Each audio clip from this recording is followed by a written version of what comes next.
सुरभिशरणं सुरभिशरणं सुरभिशरणं सुरभिशरणं सुरभिशरणं सुरभिशरणं सुरभिशरणं सुरभिशरणं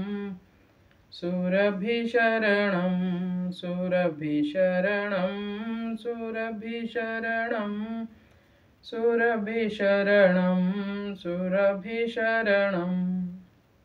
हे गौ माँ, आपके चरणों में मेरा कोटि कोटि नमन वंदन माँ। आज रामनवमी के उपलक्ष्य में हम धेनु मानस का पाठ कर रहे हैं। तीसरा सर्ग 5 दोहे से आगे।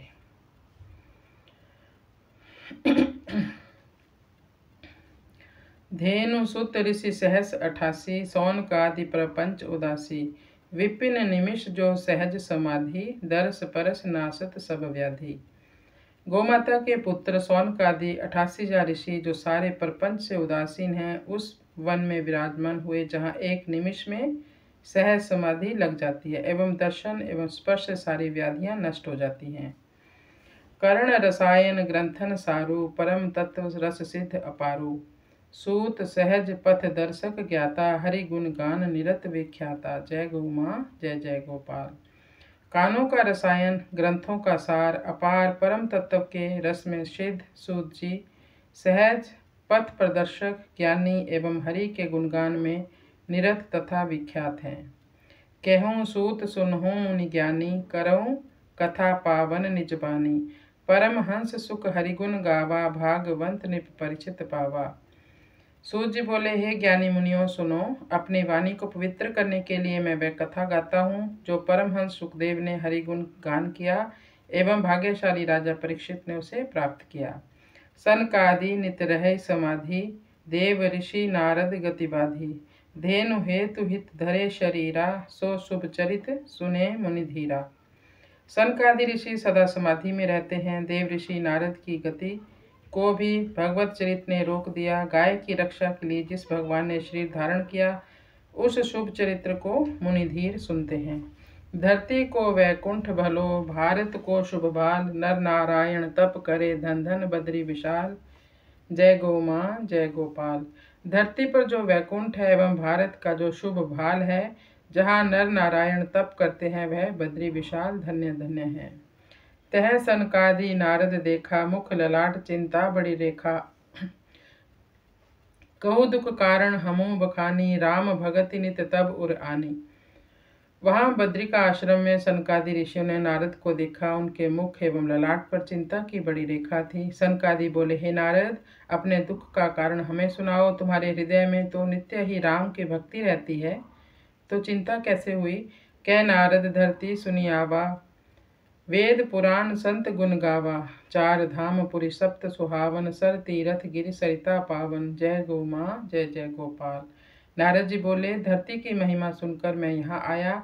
वेद पुराण संतों ने गुण गाया है। 4 धाम 7 पुरियाँ, सरोवर तीर्थ पहाड़ पवित्र नदियाँ यही हैं। तापस घटे बड़े व्यवसायी, तीर्थ महिमा सकल गवाई। उदर हेतु बैठे तज त्यागा, संग्रह भोग लीन बसरागा। तीर्थों में तपस्वी घट गए हैं, व्यवसाय के केंद्र बन गए हैं तीर्थ। तीर्थों को की सारी महिमाएं लोगों ने समाप्त कर दी। पेट की खातिर त्याग को छोड़कर बैठे हैं, केवल संग्रह एवं राग भोग में लीन है। करत मोज तीर्थ चली आवे, रीत नीत नर नारी भुलावे। चहुँ दिसि कलि को घोर प्रभाव, सेवहीं स्वान न धेनु सुहाओ। मौज करने के लिए लोग तीर्थ आते हैं। नर नारियां अपनी रीति नीति को भूल गए हैं। चारों दिशाओं में कलयुग का घोर प्रभाव है। लोग स्वान की सेवा कर रहे हैं, गाय बिल्कुल नहीं सुहा रही। यह आपने देखा भी होगा कि घर घर कुत्ते पाले जा रहे हैं और कई तरह के जानवरों को पाला जा रहा है। वो बुरी बात नहीं, उनको भी पालिए, लेकिन गाय का तिरस्कार ये तो बिल्कुल ठीक नहीं है ना। गाय तो हमारी माँ है। विषम गति कलिकाल की, तीर्थ हाट बनाई। देखी दशा नारद दुखी, सूझ न को उपाई। कलयुग की ऐसी विषम गति को देखकर जहाँ तीर्थों को बाजार बना दिया है, नारद दुखी हुए और कोई उपाय नहीं उनको सूझ रहा। जय गौ माँ, जय जय गोपाल। जय गौ माँ, जय जय गोपाल।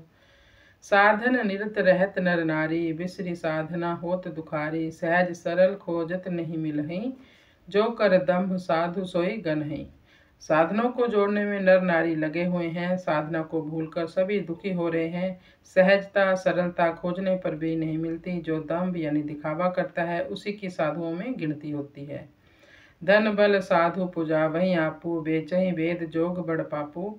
छल बल जुक्ति कठिन बड़ पाई, अपने मुख की रति निज गाई। साधु संत धन बल से अपने को पूजवा रहे हैं, अपनी पूजा करवा रहे हैं। वेद और योग को बेचना जो बहुत बड़ा पाप है वह हो रहा है। छल बल से युक्ति से अपने को कठिन बना दिया, इनको मिलना बड़ी बात है। अपने मुख से अपनी ही कीर्ति गा रहे हैं। पोथी पढ़ पढ़ ज्ञान सुनावे, निराकार सो ब्रह्म बतावे। भारजा भरता चरण छुआई, ब्रह्म ज्ञान की देत दुहाई। पोथियों को पढ़ पढ़ कर ज्ञान सुनाते हैं, निराकार ब्रह्म की बात बताई जाती है। पत्नी पति से अपने चरण छुआती है, दुहाई ब्रह्म ज्ञान की दी जाती है, जबकि उनको ब्रह्म ज्ञान के बारे में बिल्कुल भी नहीं पता होता। भई भीर जय सो बड़ ज्ञानी, उर अंतर न कभू पहचानी। सोन ब्रह्म उपदेश सुनावा, अर्थ हेतु सब जोड़ घटावा।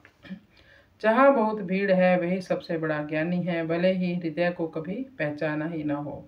ब्रह्म शून्य है ऐसा उपदेश सुनाया जाता है, बाकी धन के लिए ही सारा जोड़ घटाना चलता रहता है। ओढ़े चोला धर्म को, धन को भयो गुलाम। बातें केवल ज्ञान की, सदाचार नीलाम। जय गौ माँ जय गोपाल। धर्म का चोला ओढ़कर धन के गुलाम हो गए, केवल बातें ज्ञान की हैं, सदाचार को तो इन्होंने नीलाम कर दिया। जननी जनक जन्म बस दीना, वेद जननी गो संग न कीना। संतति धेनु धरे संस्कारी, धर्म ग्रंथ जे षोडश धारी। जननी और जनक ने केवल जन्म दिया, उसके बाद वेद माता गौ माता का संग नहीं किया। संतति में धेनु माता ही संस्कार भरती है, जो धर्म ग्रंथों में 16 संस्कार बताए गए हैं। न्याय नीतिगत काल विसारी, करे अनीति जोर धन भारी। कलि प्रभाव सतकर्म नसानी, काम आदि चहु दिशि बड़ मानी। जय गौ माँ जय जय गोपाल। काल के प्रभाव से व्यक्ति न्याय नीति को भूल गया है, चारों ओर अनीति से लोग धन जोड़ रहे हैं। कली के प्रभाव से सदकर्म नष्ट हो रहे हैं, काम आदि का जोर है, एवं चारों दिशाओं में अपने को बड़ा मानने वाले हैं। भक्ति देवी जमुन के तीरा, ज्ञान विराग सुत देखिए अधीरा। द्रविड़ देश निज जन्म बताई, कर्नाटक वृद्धि बल पाई। भक्ति देवी यमुना के किनारे अपने ज्ञान विराग पुत्र को देखकर अधीर हो गई। भक्ति ने अपना जन्म द्रविड़ देश में बताया, कर्नाटक में बल वृद्धि प्राप्त हुई। महाराष्ट्र कुछ भाव जगाई, गुर्जर दंभ देखी अधिकाई। वृंदावन गईयन संग बाढ़ी, मही प्रभाव प्रीति रंगे गाढ़ी। जय गौ माँ जय जय गोपाल। महाराष्ट्र में कुछ भाव मिला, गुजरात में दंभ की अधिकता देखी गई, वृंदावन में गायों के साथ बढ़ने लगी। भूमि के प्रभाव से प्रेम रंग गाढ़ा हो गया। पुण्य कर्म सन्मुख भय, मिले संत सुविज्ञान। सत उपजत नहीं धेनु बिन, गावे वेद पुराण। जय गौ माँ जय गोपाल। जब पुण्य कर्म सामने होते हैं तभी सुजान संत लोग मिलते हैं। सत तत्व धेनु के बिना नहीं उपजते, वेद पुराण यही गाते हैं। सत प्रगटे तब उपजी विवेकु, धेनु आधार जगत मोह एकु। पुण्यवंत जे नर जग आवा, सो सुर धेनु सेव नित पावा। सत प्रकट होने पर विवेक पैदा होता है, गौ माता ही जगत की एकमात्र आधार है। जो लोग संसार में पुण्यवंत आए हैं वही सुरधेनु की सेवा नित्य प्राप्त करते हैं। पूजई सदा प्रदक्षिण करई, सो नर भुक्ति मुक्ति सब लाही। तीर्थ सकल बसे खुरमाही, जहाँ धेनु सुरलोक बसाही। जो गौ माता की पूजा करके प्रदक्षिणा करता है वह मनुष्य भोग योग सभी प्राप्त करता है। सारे तीर्थ गाय के खुर में बसते हैं, जहाँ गौ माता है वहीं सुरलोक बसा हुआ है। जड़ता जाड़ विषमत है होई, भाग्यहीन नर जानव सोई। गोधन बड़धन चैन कहावा, दुर्गति अबजस जो नहीं पावा। जड़ता की विषम ठंड वही होती है, उसी व्यक्ति को संसार में भाग्यहीन समझना चाहिए जो बिना गाय का है। गोधन ही सबसे बड़ा धन है और शांति भी इसी में है। दुर्गति और अपयश भी उसी को मिला जिसे यह परम धन प्राप्त ही नहीं हुआ। उतरे प्रभु सो जानिए गाई, अधम निशाचर भय कसाई। राम सेतु निज सेन बनावा, आप धेनु सत सेतु सुहावा। जिसके लिए भगवान इस धराधाम पर आए उसे गाय जानो। अधम निशाचर व्यक्ति कसाई बनकर उस गौ को सता रहा है, उसको मार रहा है। राम जी ने अपनी सेना से पुल बनवाया, परंतु गौ माता स्वयं ही सुहावनी सेतु बन गई। राम कथा ये लोक की, समुझ सेतु संग सब मांगी। गौ माता दो लोक की, पकड़ी पूंछ भव लांघी। राम कथा इस लोक की सेतु समझकर सब चाहते हैं, लेकिन गौ माता दोनों लोक की सेतु है। पूंछ पकड़कर व्यक्ति भवसागर को लांघ सकता है। इतनी महिमा है मेरी गौ माता की, सो इसको मत बिसारो।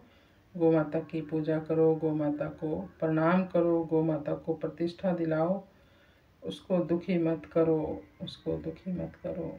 सुरभि शरणम सुरभि